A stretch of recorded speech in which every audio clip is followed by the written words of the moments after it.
Ais Nina Az-Zahra, pelajar asal Gresik, Jawa Timur sekaligus aktivis lingkungan hidup kembali lantang bersuara.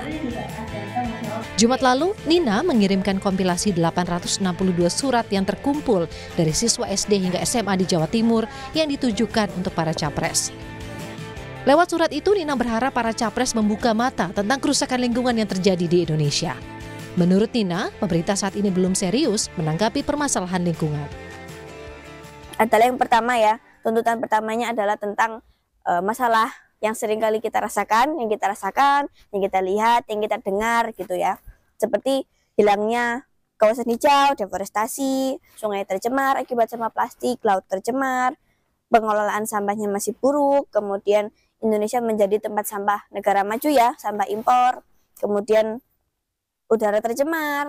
Nah, alasannya mengapa terjadi permasalahan-permasalahan lingkungan adalah karena yang pertama, pemerintah tidak menganggap masalah lingkungan ini adalah masalah yang serius ya, belum menjadi prioritas.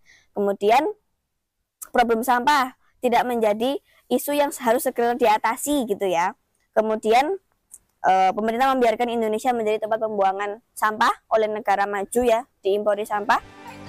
Kepedulian Nina pada lingkungan dan sampah plastik membawanya hingga ke negara Belanda. Tahun 2021, Nina bersama aktivis internasional ikut kampanye protes sampah plastik di Amsterdam bersamaan dengan digelarnya pertemuan iklim dunia COP26 Glasgow, Skotlandia. To stop export plastic waste to Indonesia and to recycle their own waste. AS Nina bahkan menjadi satu-satunya pembicara termuda di Plastic Health Summit di Amsterdam, Belanda.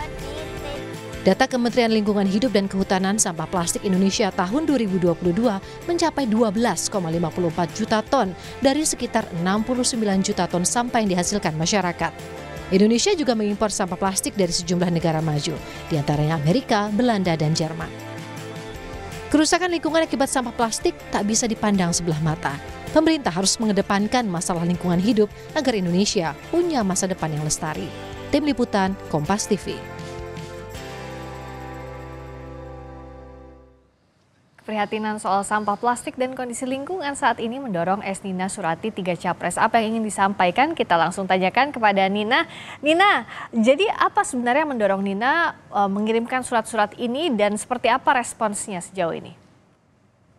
Jadi karena banyaknya pencemaran lingkungan ya yang terjadi di negara kita, seperti tadi yang sudah saya sebutkan di video, sungai kita tercemar karena sampah, karena limbah industri juga, udara kita semakin kotor, lahan hijau, sering deforestasi gitu ya.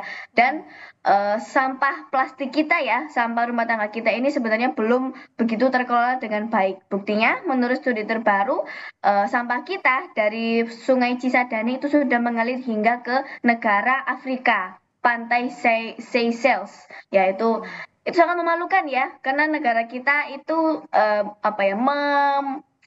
menyalurkan sampah kita mengalir sampai ke negara Afrika karena saking tidak terkontrolnya, saking tidak terkelolanya gitu. Jadi ya, harapannya dengan kami menulis surat ini pemerintah bisa tidak serakah. Yang pertama tidak serakah ya, tidak serakah, tidak mengeksploitasi lingkungan kita karena seringkali pemerintah atau orang-orang zaman sekarang itu mereka mengeksploitasi lingkungan, hanya memikirkan profit, tidak memikirkan planet dan people, serakah. Kemudian yang kedua sayang.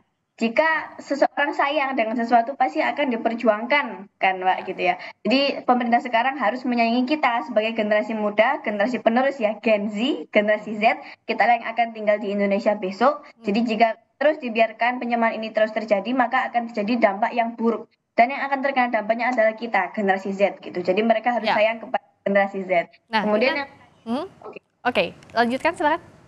Yang terakhir sejalan antara aksi dan janjinya. Soalnya kan kebanyakan janji dan aksi itu tidak sejalan gitu kan Mbak ya. Cuman pandai bicara tapi tidak ada aksi nyatanya. Dan suratnya kemarin sudah kami kirim ke Jawa Pos ya, alhamdulillah kami sudah kirim ke kantor pos. Kita kirim ke emailnya Pak Anies dan sudah dibalas, tapi sama 2 capresnya masih belum. Oke, nah kita tunggu apa jawabannya. Tapi yang jelas untuk mengajak Gen Z untuk peduli itu seperti apa sih, Nin? Menurut saya Lewat sosial media ya, Gen Z sekarang pasti pada punya sosial media, punya handphone, TikTok, Instagram. Tapi selain itu, selain kita edukasi, kita ajak lewat sosial media juga kita harus menjadi role model. Karena menurut pengalaman saya, kalau kita cuman menasehati, cuman ngajak, cuman ngomong secara langsung itu kurang. Kita harus menjadi role modelnya mereka. Kita harus memberikan contoh baiknya. Seperti kita bawa tumbler kemana-mana, kita bawa perantang sendiri, kita bawa tote bag sendiri gitu. Tapi juga diimbangi dengan edukasi. Oke, dan terakhir Nina, apa yang diinginkan dari para capres tadi kan, kalau siapapun yang terpilih agar tidak serakah begitu ya dalam mengelola, mengeksploitasi sumber daya alam. Apalagi sebenarnya pesan dari Gen Z, Nina mewakili para generasi muda. 3S tadi Mbak, sayang kepada generasi Z, generasi penerus, serakah jangan, sejalan antara janji dan aksinya. Karena kita membutuhkan atau mengimpikan pemerintah atau presiden seperti Aquaman yang berani, yang senantiasa berjuang menyuarakan hak lingkungan, hak anak muda juga gitu kan, hak lautan. Karena sekarang sungai kita sudah sangat parah, Mbak, sudah tercemar dengan mikroplastik, ya kan, sudah tercemar dengan limbah industri dan ini sudah sangat-sangat parah, jadi harus segera teratasi. Kami sebagai Gen Z sangat-sangat memohon agar Presiden tahun 2024 ini memprioritaskan, mementingkan masalah lingkungan demi generasi Indonesia yang sehat dan bebas dari pencemaran. Jadi sayang, jangan serakah dan sejalan kata perbuatan. Terima kasih Estina Azahra telah bergabung di Sapa Indonesia Malam. Terima kasih Nina. Terima kasih, Bang. Dadah. Dah.